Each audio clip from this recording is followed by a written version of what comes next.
வணக்கம். என்ன செய்தியை பார்க்க போறோம்னா, சூர்யா சிவா கைதானார், முக்தாரை விடாம விரட்டும் காவல்துறை. தலைமறைவாக இருக்கின்றாராம் முக்தார். அவர் என்ன சந்தன கட்ட வெட்டி கடத்தின வீரப்பனா? அவர் என்ன பிடிக்க முடியாத என்ன? இல்ல இலங்கையில தமிழ் மக்களுக்காக போராடின பிரபாகரனா முக்தாரை பிடிக்காம போறதுக்கு? முக்தாரை பொறுத்த வரைக்கும் எங்க பொறுக்கி நிற்பான்னு சொல்லிட்டு எல்லாருக்குமே தெரியும். ஆனா முக்தாரை மட்டும் கைது செய்யாம எதற்காக சூர்யா சிவாவை மட்டும் கைது செஞ்சாங்க அப்படின்ற விஷயத்த விரிவா இந்த வீடியோல பார்க்கலாம். சூர்யா சிவா யாருன்றே தெரியாதுப்பா அப்படின்னு சொல்றவங்களுக்கும், முக்தார் யாருன்றே தெரியாதுப்பா அப்படின்னு சொல்றவங்களுக்கும் அவங்க ரெண்டு பேரும் பேசின வீடியோவே நான் தர போறேங்க. அதை பார்த்தீங்கன்னா அவங்கள ஏன் கைது பண்ணாங்க அப்படின்ற விஷயமானது உங்களுக்கு புரியும். ஆனா அதற்கு முன்பாக இதுவரைக்கும் நம்ம சேனலை நீங்க சப்ஸ்கிரைப் பண்ணணும், மறக்காம சப்ஸ்கிரைப் பண்ணிட்டு கொஞ்சம் சப்போர்ட் பண்ணுங்க. முதல்ல இப்ப இந்த வீடியோ பார்த்துட்டு வாங்க. அது அலிஷான்ற பாரு அந்த பிரச்சனை கூட. ஐயோ என் வாய் வேற. எப்ப பார்த்தாலும் அது குழந்தை பிறந்திருக்கு ரெண்டு. அது அவங்களுக்கு தான் பிறந்திருக்குன்னு அவங்க காட்டுறாங்க. மாமா கிட்ட அதுவும் ட்வின்ஸ். ட்வின்ஸ் இல்ல பாத்தீங்களா இல்லையா? ஒன்னு அந்த மாதிரி இருக்குது, இன்னொன்னு அவங்க வீட்டுக்கு மாதிரி இருக்குது. அப்படியா? எனக்கு வேற மூஞ்சில தெரிஞ்சது. கீழே கமெண்ட் போட்டேன் அவர்கிட்ட. ஆனா அது ட்விட்டர்ல டேட் பண்ணியாச்சு தெரியும்ல. ஆமா, அப்புறம் ஊர்ல இருக்க எல்லாத்தையும் டேக் பண்ணிட்டு தான் வரிசையா ஆளாளுக்கு ஒருத்தர் டேக் பண்ணி இவங்களை ஏன் கைது பண்றதுக்கு துடிக்கிறாங்க, ஒருத்தனை ஏன் கைது பண்ணாங்க அப்படின்னு பார்க்கும்போது நீங்க வீடியோ பாத்தீங்கல்ல, அந்த வீடியோவில் அலிசா அப்துல்லா அவர்களை பற்றி பேசுறாங்கல்ல, அந்த அலிசா அப்துல்லா அவர்கள் தான் நேத்து சென்னை கவுன்சிலர் கிட்ட புகார் அளிச்சாங்க. குழந்தைய பத்தி தப்பா பேசுறாங்க, ரெண்டாவது எங்க குடும்பத்தை பத்தி தப்பா பேசுறாங்க. எங்க குடும்பத்தில் இருக்கிறவங்க எல்லாம் இவனுங்க இப்படிதான் அசிமா பேசுறவங்க என்று தெரிந்து கொண்டு எனக்கு பக்கபலமா இருந்தாங்க. இல்லைன்னா என் குடும்பம் என்ன ஆகுறது? குழந்தைய குடும்பம் இந்த மாதிரி பேசுவானுங்க, உடனே நடவடிக்கை எடுங்க அப்படின்னு சொல்லிட்டு இந்த அம்மா அழுதுகிட்டே புகார் அளிச்சாங்க. உண்மையாகவே அவங்க அழுதுது இவனுங்க பேசுறதெல்லாம் வச்சு பார்க்கும்பொழுது இந்த மாதிரி ஜென்மங்கள் ஏன் இன்னும் வெளியே உலாத்திக்கிட்டு இருக்கானுங்க, ஒரு குடும்பத்தை நாசம் பண்ற இவனுங்க தூக்குமடி செத்து போகலாமே அப்படின்னு எண்ணம் மட்டும் இருந்தது. அது மட்டும் கிடையாது, இதெல்லாம் கருத்துரிமையிலையா வரும். அடுத்து மூக்குக்கு நேரா விரல் நீட்டி கூட பேசிடலாம். ஆனா இவனுங்க மூக்கு மேலேயே விரல் வச்சிருக்கானுங்க. அது எப்படி கருத்துரிமை ஆகும்? அதனால நம்முடைய சூர்யா சிவா, திருச்சி சிவாவுடைய மகன், அவரை தட்டி தூக்கிட்டாங்க. அவரை பொறுத்த வரைக்கும் மதுரையில தான் கைது பண்ணியிருக்காங்கன்னு நான் நினைக்கிறேன். அங்கிருந்து சென்னைக்கு அழைத்து கொண்டு வருகின்றார்களாம். சென்னைக்கு வந்த பிறகுதான் அவரை விசாரிக்க போறாங்களாம். அப்படி விசாரிப்பது எதற்கு என்று பார்க்கும்போது, இந்த மாதிரி பாஜகவில் நிர்வாகியா இருக்கக்கூடிய அலிசா அப்துல்லா அவர்களை மட்டுமே இவங்க தரக்குறைவா பேசலீங்க. அரசியல் களத்துல யாரெல்லாம் ஆளுமையா இருக்கின்றார்களோ அத்தனை ஆளுமையை பற்றியும் இவங்களுக்கு எதுவுமே தெரியாது. ஆனா அசிங்கமாக அடிச்சு விடுவாங்க. ஒருபடி மேல போய் காமராஜரையே இவங்க அசிங்கப்படுத்தினாங்க. கடந்த கால ஆட்சியாளர்கள் இந்த முக்தாரை காப்பாத்தினாங்க. எவ்வளவோ பேர் போராட்டம் நடத்தினாங்க. அப்ப கூட இந்த முக்தாரை கைது செய்யவே இல்லை. இன்னைக்கும் ஒரு காவல்துறையை சார்ந்த காவலர் முக்தாருக்கு என்று இந்த அரசாங்கமே பாதுகாப்பு போட்டு வச்சிருக்கு. மொத்தத்துல சிறுபான்மையர் வாக்கு போயிட்டு என்பதனாலேயே இந்த முக்தாரை கைது பண்ணல என்னவோ தெரியலீங்க. ஆனால் சமூக வலைதளத்துல என்ன கருத்து பதிவிடப்பட்டிருக்குது அப்படின்னு பார்க்கும் பொழுது, நம்ம தொல் திருமாவளவன் இருக்காரு இல்லைங்க, அந்த தொல் திருமாவளவன் அவர்கள் ஆதவ அர்ஜுனாவுடன் தொடர்பு கொண்டு முக்தார் அவர்கள் முன்ஜாமீன் பெறுகின்ற வரைக்கும் அவரை கைது பண்ண வேண்டாம், கொஞ்சம் விட்டு வையுங்க, ஏன்னா இவரை பகைத்து கொண்டோம் என்றால் நம்ம ஆட்சிக்கு எதிராக பேச ஆரம்பிச்சுவாரு, வேண்டாம் அப்படின்னு சொல்லிவிட்டு நம்ம திருமாவளவன் அவர்கள் முக்தாருக்கு ஆதரவாக ஆதவ அர்ஜுனா அவர்கள்ட்ட ரெக்கமெண்டேஷன் பண்ணியிருப்பதாக தெரியுது. ஏன்னா சூர்யா சிவாவே கைது பண்ணிடுறாங்க, ஆனா முக்தாரை தொடவே முடியலையா. சூர்யா சிவாவாவது அலிசா அப்துல்லா அவர்களை, ரெண்டு பேரும் ஒரே கட்சியில் இருந்தாங்க, பழிவாங்கும் நடவடிக்கையாக கூட ஆபாசமா பேசியிருக்கலாம். ஆனா முக்தாருக்கு எல்லா ஆளுமையும் இப்படி தப்பா சித்தரிப்பது மட்டும்தான் அவனுக்கு வாடிக்கைய. அவனை தான் தூக்கி உள்ள வைக்கணும். போக்சோ சட்டத்தை அவன் மீது போட்டு வெளியே வராத அளவுக்கு உள்ளவே நொங்கெடுக்கணும். யாரை பார்த்தாலும் அவ்வளவு ஆபாசமா பேசக்கூடியவன் இந்த முக்தார். மொத்தத்துல திருமாவளவன் அவர்களுக்கு சாதி பாசமா என்று தெரியல. அவன் தான் இஸ்லாமியனா மாறிட்டான். அதுக்கப்புறம் என்ன தலித்து தமிழ் முஸ்லீம் அப்படின்னு ஒரு ரெக்கமெண்டேஷன் சொல்லிவிட்டு நம்முடைய அண்ணன் தொல் திருமாவளவனுக்கு அப்படின்னு தெரியல. ஏன்னா குற்றவாளிகளை காப்பாற்றுவது குற்றங்கள் பெருகுவதற்கான வாய்ப்பு தான். அதனால இவரை காப்பாற்றவே கூடாது. திருமாவளவன் அவர்களை பொறுத்த வரைக்கும் முக்தாருக்கு சப்போர்ட் பண்ணாரா இல்லையான விஷயம் நமக்கு தெரியல. ஆனா இவங்க பேசுறத நம்மளால ஏற்றுக்கொள்ள முடியுமா? இன்றைய காலகட்டத்தில் பெண்கள் தமிழக அரசியல் களத்துக்கு வர்றதே பெரும்பாடா இருக்கு. ஆனா மானசீகமாக குருவா இருக்கக்கூடிய ஒரு கட்சியினுடைய தலைவராக இருந்து வழிகாட்டக்கூடியவராக, அதுலயும் அலிசா அப்துல்லா பொறுத்த வரைக்கும் ஒரு இஸ்லாமியர். அவங்க பாஜக வந்து இணைறாங்கன்னா அண்ணாமலைக்காக தான் இணைந்தார்கள். அந்த அம்மாவை பொறுத்த வரைக்கும் ஒரு ஸ்போர்ட்ஸ் மேன், பைக்கர். அவங்களை பொறுத்த வரைக்கும் நாம பாஜகவில் இணைந்தோம் என்றால், அதுவும் மத்தியில் ஆளுங்கட்சியாக இருப்பதனால அவங்க தருகின்ற நிதியின் மூலமாக இன்னும் பல இளைஞர்களை ஸ்போர்ட்ஸுக்கு கூட்டு வரலாம், பைக் ரேசரா கூட மாற்றலாம். ஸோ அடுத்த கட்டத்துக்கு மாணவர்களையும் சரி, ரெண்டாவது இளைஞர்களும் சரி, உடல் தகுதியுடன் சரி, விளையாட்டு தகுதியும் உயர்த்தணும் என்பதற்காக தான் வந்து அவங்க சேர்ந்தாங்களாம் அண்ணாமலை முன்னிலையில். அவங்க பேட்டி அளிக்கின்ற போது கூட நம்ம பார்த்தோம், பொது தொண்டுக்காக பெண்கள் வருகின்ற போது அதை ஊக்குவிக்கணும்னா அதை விட்டு பச்சை குழந்தை, அந்த குழந்தைய பார்க்கும்போது இறைவன் ஞாபகம் தான் வரணும். ஆனா இவனுக்கு 2 பேருக்குமே வந்து பாத்தீங்கன்னா காம ஞாபகம் தான் வந்திருக்கு. இவனுக்கு போய் நம்முடைய அண்ணன் தொல் திருமாவளவன் அவர்கள் ரெக்கமெண்டேஷன் பண்ணியிருக்காரு அப்படின்னு சொல்லுகின்ற போது நமக்கு வேதனையா இருக்குது. திருமாவளவன் அவர்கள் பல இடங்களில் பேசியிருக்கின்றார். விசிகாவில் இருக்கக்கூடிய சிறுத்தை குட்டிகளாக இருந்தா ஒவ்வொருத்தர் மேலும் 10 வழக்கு இருக்குடா. என்ன பெரிய வழக்கு? என் மீது இல்லாத வழக்கா? 30 வழக்கு இருக்குடா. என்ன கல்லெறிந்தான், பஸ்ஸை உடைச்சா, பொது சொத்தை சேதப்படுத்தினா அப்படின்ற ஒரு வழக்கு தானே. இது என்ன தூக்கா போட போறாங்க? வாழ்நாள் சரியா? அதனால விடுதலை சிறுத்தைகள் என்றால் 10 வழக்கு இருக்குன்னா அப்படின்னு சொல்லி குற்றச் செயலை ஊக்குவித்தவர் தான் திருமாவளவன். அதனால்தான் என்னமோ தெரியல, இந்த முக்தாரை பொறுத்தவரைக்கும் தொடர்ச்சியாக ஆபாசமா பேசியிருக்கான். இதுல மிக முக்கியமா கவனிக்கப்பட வேண்டியது என்ன தெரியுமா? திமுகவுக்கு ஆதரவா இருக்கிறவங்க, இல்ல திமுக இருக்கிறவங்க, திமுக தலைமை குடும்பத்தில் இருக்காங்க பாரு, அவங்கள பத்தி எல்லாம் இந்த முக்தாரு எதை பத்தியும் தப்பா பேச மாட்டான், யாரை பத்தியும் தப்பா பேச மாட்டான். அப்போ இவனுடைய எண்ணமெல்லாம் என்னன்னு கேட்டீங்கன்னா, பாஜக ஆதரவாளர்கள், அதிமுக ஆதரவாளர்கள், பாஜக எதிராக இருக்கக்கூடியவங்க, அவங்களை அசிங்கப்படுத்தி விட வேண்டியது. அப்படி அசிங்கப்படுத்தி விட்டால் என்ன நடக்கும்? அவங்க பொது தளத்துக்கே வரமாட்டாங்க. ஐயோ நம்மளை பத்தி தப்பா பேசிட்டாங்கடா, எங்கடா தலையை காட்டுறது அப்படின்னு சொல்லிட்டு அவங்க அரசியல் செயல்பாடுகள் இருந்து, பொது நிகழ்வுகள் இருந்து அவங்க ஒதுங்கி போயிடுவாங்க. அதுக்காகவே திட்டமிட்டு ஆபாச வார்த்தைகளை உதிப்பது மட்டும்தான் இந்த முக்தாருடைய வேலையா இருக்கிறதுங்க.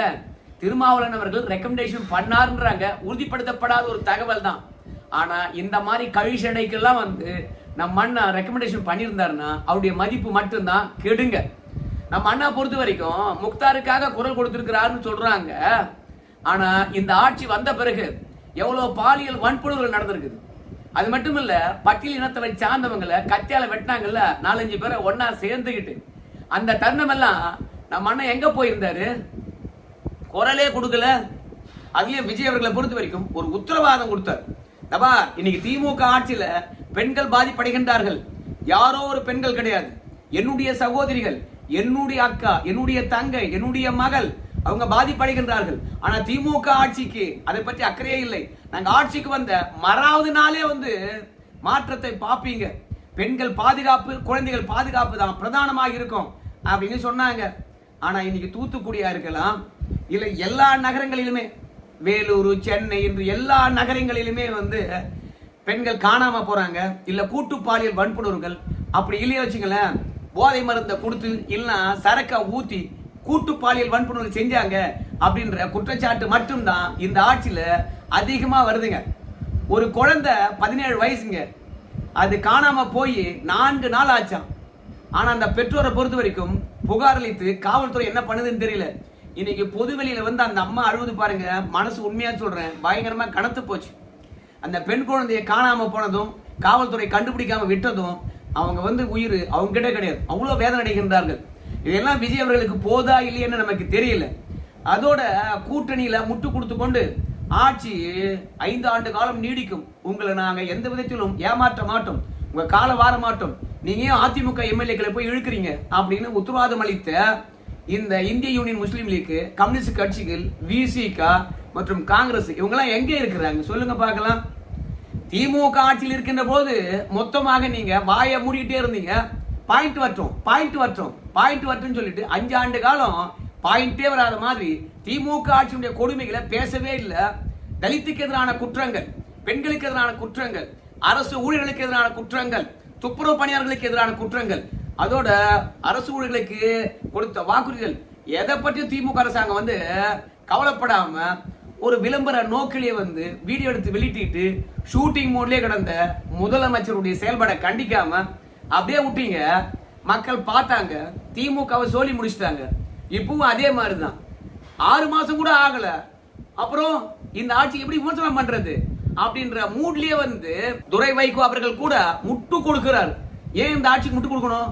சட்டம் ஒழுங்கை காப்பாத்துறதுக்கு 6 மாத காலமா ஆட்சி நிர்வாகத்தை கத்துக்கிட்டு தான் அதுக்கப்புறம் பெண்களை காப்பாத்துவீங்களா? நீங்க சிங்கப்படை தொடங்குற வரைக்கும் பெண்களுக்கு பாதுகாப்பே இருக்கக்கூடாதா? வீட்டிலேயே தான் உட்கார்ந்து இருக்கணுமா? வெளியே வரக்கூடாதா? அப்ப பெண்களுக்கு பாதுகாப்பு இப்ப இருக்கின்ற காவல்துறையினர் தரமாட்டாங்களா? மொத்தத்துல விஜய் அவர்களை பொறுத்த வரைக்கும் முதலமைச்சராக பதவியேற்று விட்டார். நான் கூட ஜூனியர் விகடன்ல தான் நான் ஒரு செய்தியை பார்த்தேன். அந்த செய்தி என்ன சொல்லுதுன்னு கேட்டீங்கன்னா, விஜய் அவர்களுக்கு யாருடனும் வந்து அரசியல் பேச ஆர்வமே இல்லை அப்படின்னு ஒரு செய்தி இருக்கு. ரெண்டாவது, அமைச்சர் பெருமக்கள் மத்தியில கூட என்னப்பா இன்னைக்கு நடந்தது என்று கூப்பிட்டு கேட்கவே மாட்டாராம்.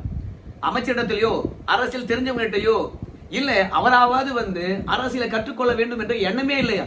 மொத்தமாக தமிழகத்துல இன்னைக்கு முடிவை எடுக்கக்கூடியவங்க வந்து ஜான் ஆரோக்கியசாமி மற்றும் விஷ்ணு ரெட்டி, இவங்க 2 பேர் மட்டும் தான் கொள்கை ரீதியான முடிவுகள், முதலமைச்சர் என்ன பேசணும் எல்லாவற்றையும் வந்து இவங்க 2 பேர் மட்டும் தான் முடிவெடுக்கின்றார்களாம். நம்ம விஜய் அவர்களுக்கு அரசியல்ல துளியும் ஆர்வமே கிடையாது.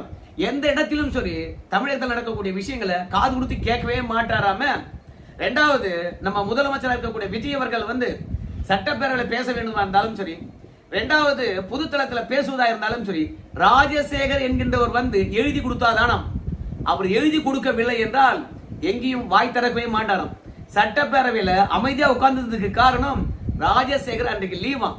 அதனால நம்ம விஜய் அவர்களை பொறுத்த வரைக்கும் எங்கும் அரசியல் பேசக்கூட அவருக்கு ஆர்வமே இல்லை. மொத்தமாக முடிவெடுக்கக்கூடிய இடத்துல வந்து நம்முடைய விஷ்ணு ரெட்டி அவர்களும் ஜான் ஆரோக்கியசாமி அவர்கள் மட்டும்தான் இருக்கின்றார்களாம். மொத்த அமைச்சர்கள் வந்து இவங்க 2 பேர்கிட்ட தான் எல்லாத்தையும் பகிர்ந்து கொள்கின்றார்களாம். இவங்க முடிவெடுத்து இதுதான் சரியா இருக்குன்னு சொல்லிட்டு கை காட்டுகின்ற போது அந்த முடிவை தான் அமைச்சர்கள் வந்து நடைமுறைப்படுத்துகின்றார்களாம்.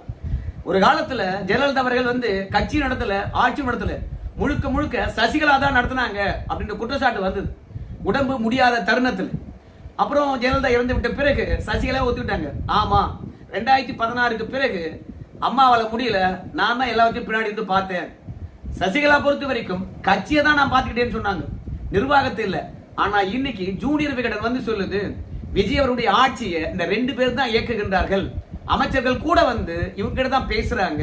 இந்த மாதிரி அரசியல்ல ஆர்வமே இல்லாத ஒருவரால தமிழ்நாட்டை எப்படி சரியா வழிநடத்த முடியும் என்று ஜூனியர் விகடனானது வெளியிட்டு இருக்குது. ராஜசேகர் என்ற மனிதன் இல்லை என்றால் பேச விட மாட்டாராம, யாருக்கும் பதிலளிக்க மாட்டாராம். சோ அந்த அளவுக்கு ஒண்ணுமே தெரியாதவரா அப்படின்ற கேள்விதான் நமக்குள்ள எழுது. ஆனால் நம்முடைய சபாநாயகர்ல அவர் சொல்றாரு, பாருங்க விஜய் அவர்களுக்கு இருக்கின்ற அரசியல் ஆர்வம் எங்கேயோ இருக்குது, எல்லா விஷயத்தையும் கேட்டு தெரிந்து கொள்வார். அவரை மாதிரி கேட்டு தெரிந்து கொள்ளுகின்ற ஆர்வம் மிக்கவர்கள் தமிழ்நாட்டில் யாருமே இல்லை. ரெண்டாவது, விஜய் அவர்களுக்கு ஒண்ணுமே தெரியல அப்படின்னு சொல்றவங்க நிறைய பேர் இருக்கலாம். ஆனால் எல்லாரை விடவும் விஜய் அவர்களுக்கு நிறைய விஷயங்கள் தெரியும், நானே ஆச்சரியப்பட்டுட்டேன் அப்படின்னு நம்முடைய சபாநாயகர் அவர்கள் தன்னுடைய எக்ஸ்தலத்தில் போட்டிருக்கார். அப்ப ஜூனியர் விகடன்ல வந்த செய்தி உண்மையா? 2 பேர் தான் எல்லாத்தையும் கவனிக்கிறாங்க அப்படின்னு சொல்றாங்களே, அது உண்மையா? இல்ல விஜய்க்கு கேட்டுக்கொள்கின்ற திறனும் தவற திருத்திக் கொள்கின்ற திறனும், அது மட்டும் இல்ல இந்தியாவிலே வந்து அதிக விஷயங்கள் தெரிஞ்ச நபர் விஜய் தான் நம்ம சபாநாயகர் சொல்றாரு. ஜேசிடி பிரபாகர் யார் சொல்றது உண்மை நமக்கு தெரியல, ஆனா யார் சொல்றது உண்மையோ இல்லையோ, ஆனா இந்த முக்தாரை மட்டும் தயவு செய்து விட்டுறாதீங்க. அப்படி விட்டீங்கன்னு வச்சீங்களேன், எல்லாருமே கருத்துரிமை என்ற அடிப்படையில் ஆபாசமா பேச ஆரம்பிச்சுருவாங்க. அதுக்கப்புறம் வந்து இங்க இருக்கின்ற தமிழ் அரசியல் கலாச்சாரம் மாறி போய்விடும். அன்னைக்கு முக்தாரை விட்டீங்க, என்ன மட்டும் ஏன் கைது பண்றீங்க அப்படின்னு வரிசையா வந்துருவான். அதனால யாரை வேண்டுமானாலும் மன்னிக்கலாம், ஆனா ஆபாசத்தை அரசியலாக பரப்பக்கூடிய ஒரு தேவையற்ற கலாச்சாரத்தை உருவாக்கக்கூடிய இந்த முக்தாரை பூச்சி உள்ள போடுங்க அப்படின்னு வேண்டுகோளுடன் நான் இதை முடிக்கிறேன். ஏன்னா சிறுபான்மையர் என்ற அடையாளத்துடன் இந்த குற்றவாளிகள்லாம் அடிக்கடி தப்பிச்சிடறாங்க, புரியுதுங்களா? ஜாதி, மதம், பணம் இவற்றுக்கெல்லாம் வந்து ஆட்படாம மக்கள் எனக்கு ஓட்டு போட்டிருக்காங்க. தேர்தலில் பணத்தையும் ஜாதியும் மதத்தையும் உடைச்சி எரிஞ்சிருக்கோம், புதிய மாற்றத்தை கொண்டு வந்திருக்கிறோம் அப்படின்னு சொல்ற விஜய் இந்த முக்தாரை இஸ்லாமியரா பார்க்காம குற்றவாளியா மட்டும் பார்த்து பூச்சி உள்ள போடுங்க, இவனை விட்டீங்கன்னா வரிசையா பல பேர் தப்பு பண்ணுவாங்க அப்படின்னு சொல்லி இந்த வீடியோவை நான் முடிக்கிறேன். இந்த வீடியோ தொடர்பாக உங்க கருத்து சொல்லுங்க. நன்றி.